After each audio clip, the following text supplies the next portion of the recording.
Siliguri town 3 block Namasudra ও উদ্বাস্তু সেলের পক্ষ থেকে 40 নম্বর ওয়ার্ডের প্রধান মোড় বটতলাতে 200 জন মানুষের হাতে শীত বস্ত্র তুলে দেওয়া হলো মঙ্গলবার।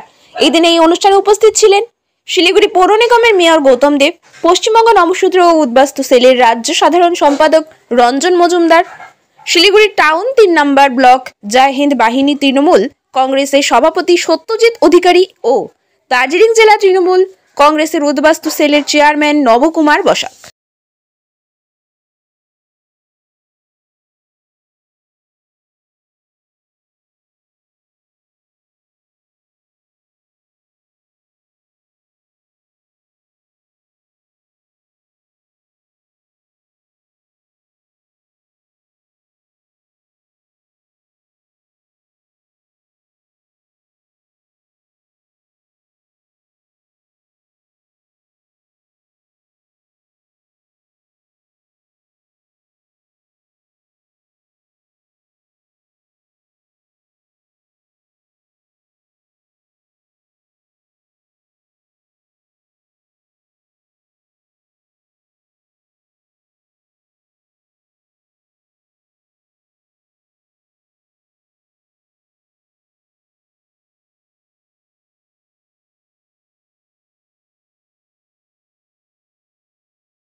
সবাইকে অনেক শুভেচ্ছা। ইংরেজি নববর্ষ আসছে, তার ঠিক আগে এখানে আমাদের দলের 3 নম্বর ব্লক 3 নমশূদ্র উদ্বাস্তু সেলের পক্ষ থেকে তারা এখানে আজকে শীতের মানুষ যাতে কষ্ট না পায় কিছু মানুষকে তারা কম্বল বিতরণ করছেন, সমাজ সেবামূলক কাজ।